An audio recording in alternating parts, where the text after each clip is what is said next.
কলকাতার অলিতে গলিতে নানা রকম ঐতিহাসিক সব পুরনো মন্দিরগুলোকে দেখতে পাবেন। তারই মধ্যে একটা মন্দির যেটা আজ থেকে অনেক পুরনো মন্দির, জগৎজননী মন্দির। চলুন আপনাদেরকে আজকে জগৎজননী মন্দিরে নিয়ে যাব এবং এই মন্দিরটা কোথায় অবস্থিত, কিভাবে আসবেন, প্রত্যেকটি বিষয় আপনাদেরকে জানাবো। তার আগে বলি এখানে আসবেন কি। সামনে দেখতে পাচ্ছেন এটা হচ্ছে মানিকতলা 4 রাস্তা মোড়। আর আপনারা যদি ডান দিক দিয়ে আসেন তাহলে শিয়ালদা থেকে যে কোনো বাসে করে এই ব্লাড ব্যাংক বললেই আপনাদেরকে এপারে নামিয়ে দেবে। আর যদি আপনারা বাঁ দিক দিয়ে মানে সোদপুর বা শ্যামবাজার থেকে যে কোনো বাসে করে আসেন তাহলে আপনাদেরকে ওপারে নামিয়ে দেবে। ওপার থেকে এপারে চলে আসবেন, এপার থেকে মিনিট 5 হাঁটলেই মন্দিরে পৌঁছে যাবেন। চলুন আপনাদেরকে দেখিয়ে দিচ্ছি। আচ্ছা, মিনিট 3 হাঁটলেই আপনারা দেখতে পারবেন এইরকম একটা জায়গায় এসে গেছে যেখানে দুদিকে দুটো রাস্তা। আর এই দিকের রাস্তাটা হচ্ছে বিবেকানন্দ রোড, ওটায় আমরা যাব না। আর এপাশে হচ্ছে মানিকতলা মেন রোড। চলুন এখান থেকে মিনিট 2 হাঁটলেই মন্দিরে পৌঁছে যাবে।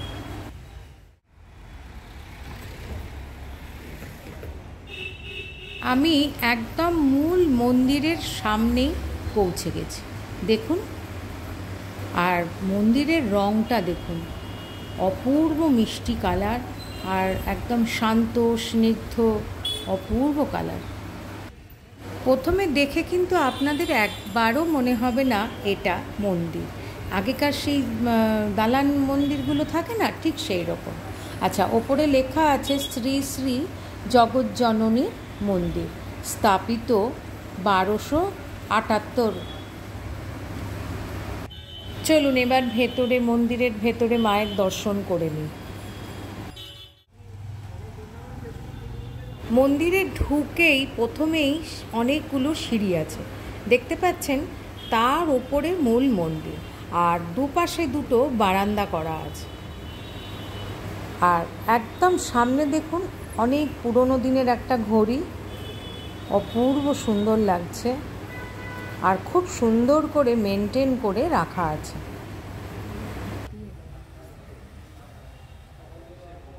চলুন প্রবেশ করি। প্রবেশ পথেই প্রথমেই বললাম আপনাদেরকে একটা বড় ঘড়ি আছে। আর মন্দিরে প্রবেশ করেই দেখুন বিশাল একটা নাট মন্দির রয়েছে।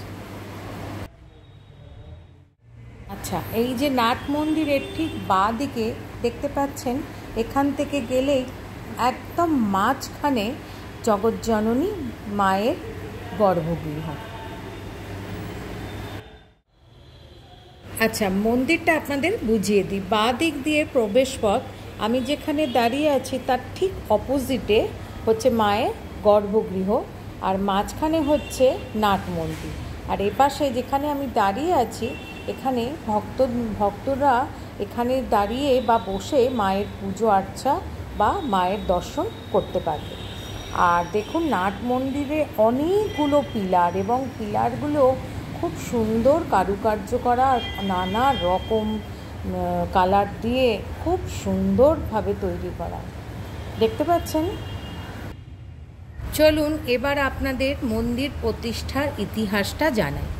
মিরাটের এক ব্যবসায়ী জনার্দন সাহা ইংরেজ আমলে পানের ব্যবসা করে বিপুল অর্থ উপার্জন করত এবং সেই অর্থ তার ভাই মুকুন্দ মুরারির কাছে পাঠিয়ে দিত।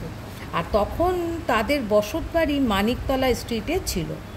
সেই সময় বা নিজেদের বসতবাড়ির পাশেই আরও একটা বাড়ি তৈরি করে এবং এই মা জগৎজননী দুর্গাকে প্রতিষ্ঠা করে। সেই থেকে এখানে মা আজও নিত্য পূজিতা হচ্ছেন।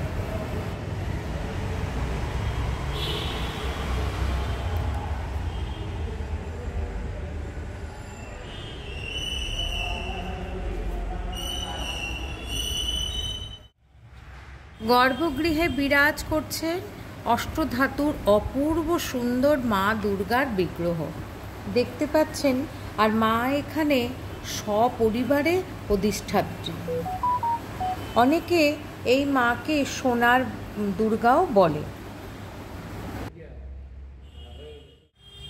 বাসন্তী পুজোর সময় খুব ধুমধাম করে এই মন্দিরে মা দুর্গার পুজো হয়। অষ্টমীর দিন ধুনো পোড়ানোর রীতিও কিন্তু এ বাড়িতে আছে। আর সন্ধ্যা আরতির পর চাচর পোড়ানো, মানে খড়ের রাবণ তৈরি করে তাতে আগুন দেওয়া হয়। আর অষ্টমী ও নবমীর সন্ধিকালে পালিত হয় সন্ধি পুজো। মন্দিরটা সকাল 6টা থেকে 12টা আর সন্ধেবেলা 6টা থেকে 8:30 পর্যন্ত খোলা থাকে। আর মন্দিরে কিন্তু ঘন্টার পর ঘন্টা বসে থাকা যায় না।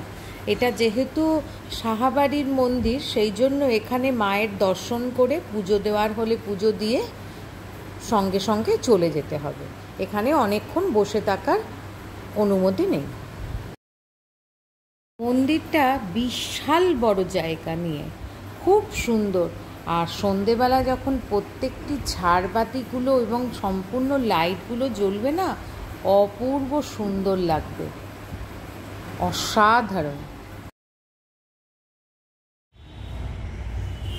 শ্রী শ্রী জগজ্জননী মা দুর্গাকে আরও একবার দর্শন করে একরাশ শান্তি নিয়ে বাড়ির দিকে রওনা হলাম। আপনাদের কেমন লাগলো আমাকে অতি অবশ্যই জানাবেন, লাইক, শেয়ার এবং সাবস্ক্রাইব করে। Thanks for your time.